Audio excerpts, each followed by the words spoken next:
12 tribes entered the Promised Land. 12 banners were raised beneath the desert sun. But one vanished into the shadows of history. The tribe of Dan, once part of Israel's divine covenant, disappears from the sacred record. Their name is missing from the book of Revelation, their inheritance forgotten, and yet their legend endures, whispered in prophecy and feared in secrecy. From the shores of Canaan to the frozen lands of the north, ancient traces of their name can still be found. Danube, Denmark, Donegal, a trail of syllables echoing through the centuries, as if marking the path of a tribe that refused to die. But who were they truly? Why did the prophets call them serpents, by the way? And why did early church fathers warn that from their bloodline would rise the Antichrist? Was the tribe of Dan cursed or chosen for a darker purpose? Hidden beneath empires, secret orders, and royal bloodlines, could their descendants still walk among us? This is more than a mystery of archaeology. It's a question that strikes at the heart of prophecy itself, the missing piece of Israel's story, and perhaps the key to the end times. So join us as we descend into the forgotten chapters of the Bible to uncover the lost tribe of Dan, the missing bloodline of Israel. If you love exploring the hidden stories behind history and prophecy, subscribe to Echoes of the Fallen and step with us into the unknown. In the beginning, the tribe of Dan was not lost. They were one of the 12, born of Jacob and Bilhah, Rachel's maidservant. Their ancestor, Dan, whose name means God has judged, stood as the father of a people destined for strength, cunning, and judgment. When Israel settled in the Promised Land, each tribe received its inheritance, a sacred territory marked by divine promise. Dan's portion lay along the coast of the Mediterranean, near the land of the Philistines. But trouble soon followed. The Philistines grew powerful, and the Danites, instead of standing firm, began to wander. In the book of Judges, we find a strange story, one that marks the beginning of their disappearance. Unable to secure their land, the tribe of Dan sent spies northward. They conquered the quiet city of Laish, renamed it Dan, and built there their own center of worship, a temple with an idol at its heart. It was one of the first altars in Israel dedicated not to God, but to a graven image. From that moment, the shadow of rebellion followed them. Centuries later, when the prophet John recorded the vision of Revelation, he listed the tribes of Israel. But one name was missing, Dan. Every tribe was sealed with the mark of God, except them. The scriptures fall silent on their fate, as if they vanished from sacred memory. Why? Some say Dan's idolatry led to divine rejection. Others believe their bloodline mingled with foreign nations, swallowed by the sea of history. And yet, their symbols linger. The serpent, the scales, the path of judgment. The rabbis whispered that Dan would rise again, not as a lost tribe, but as a sign of the end.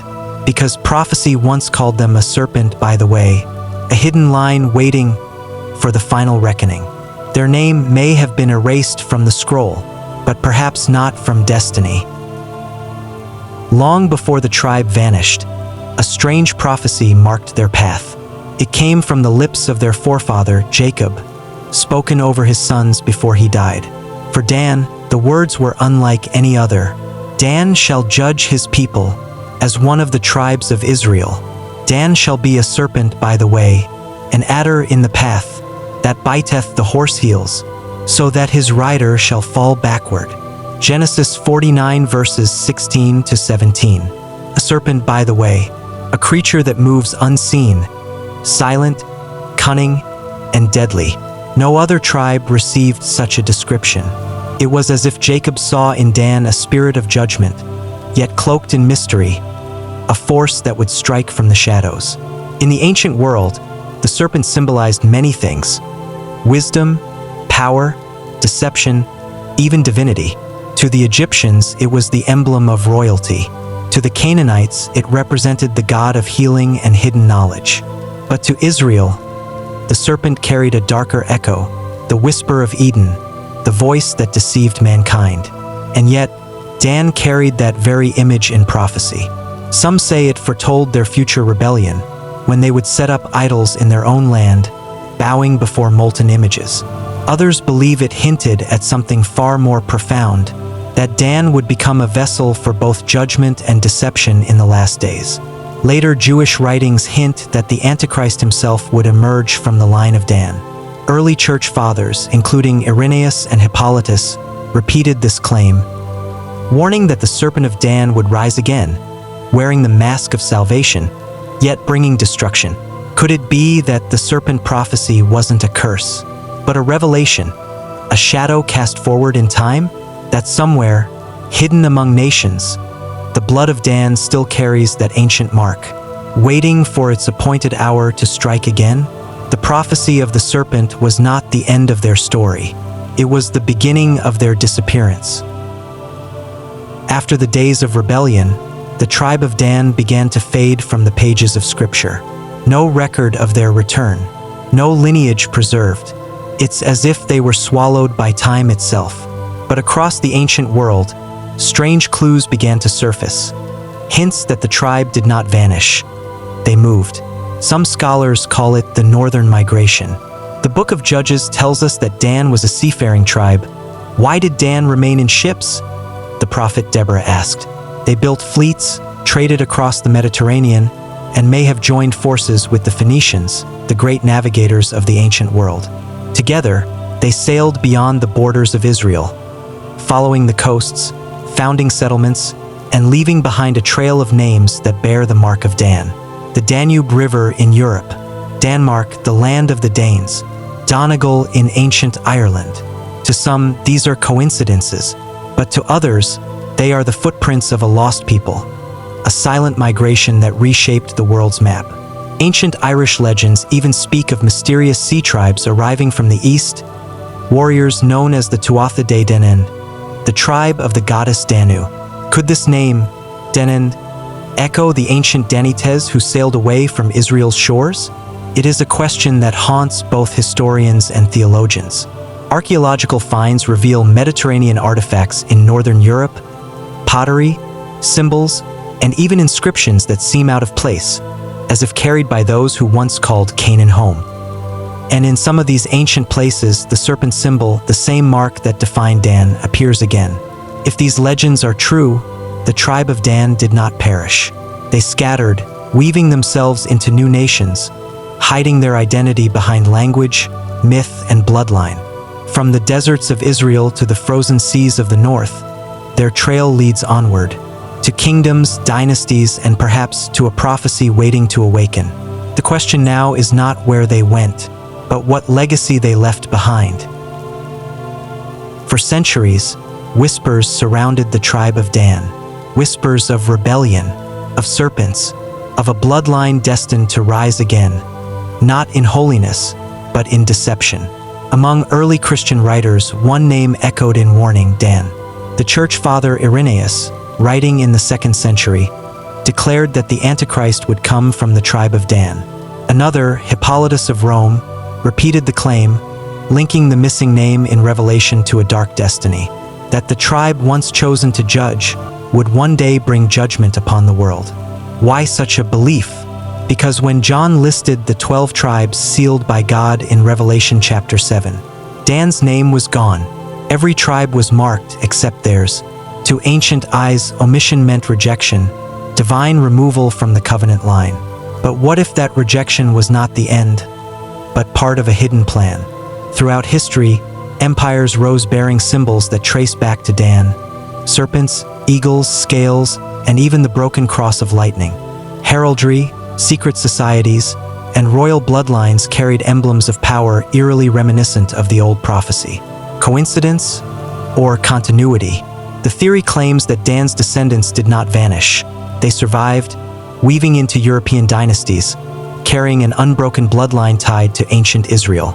And within that lineage, prophecy says, lies the seed of the final deceiver, the one who will rise with charm and power, offering peace to a broken world, yet ruled by the serpent's tongue. Jacob's words echo through time: Dan shall judge his people. Judgment, authority, dominion. Could it be that the Antichrist, the final ruler before the end, is a descendant of this forgotten tribe, the lost heir of Dan? It is a theory many dismiss, and others fear.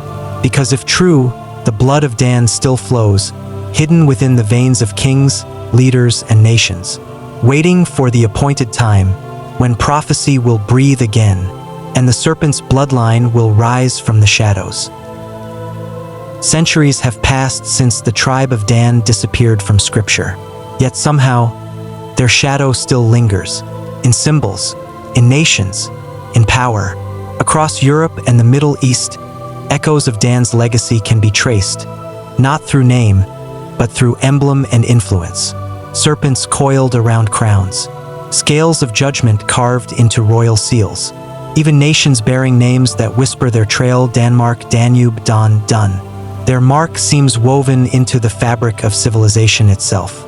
Some researchers believe the tribe of Dan merged with the Phoenicians, the master sailors of the ancient world, creating a lineage that spread from Canaan to Carthage, from Greece to the Isles of the North.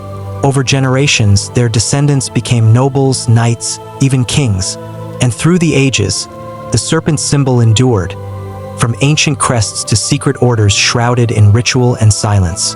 Could these be fragments of a forgotten bloodline? Or perhaps reflections of the same spirit that once moved through the tribe of judgment? Modern prophecy teachers still point to Dan's omission in Revelation as a mystery yet unfinished. Some say the Antichrist's power will rise from Europe, from nations that carry the serpent's emblem. Others claim the line of Dan lies dormant, hidden among those who shape the course of global events, waiting for a final unveiling. Even today, Israel recognizes no clear descendants of Dan. Their territory is gone, their heritage erased. Yet prophecy never ends in silence. What if Dan's disappearance was not loss, but concealment? A divine design to hide something until the appointed time? The serpent, by the way, may have slithered beneath history's surface, unseen, but always watching. And as the world edges closer to its final age, perhaps the missing tribe will not return as 12 once did, but as one in the form of the deceiver foretold. The serpent's echo still whispers in our world today. The story of the tribe of Dan begins in promise and ends in silence. A people chosen to judge, yet judged themselves. A tribe destined for greatness, yet remembered only through whispers and symbols. From the deserts of ancient Canaan to the frozen seas of the north, their name lingers in shadows, carried by the winds of time.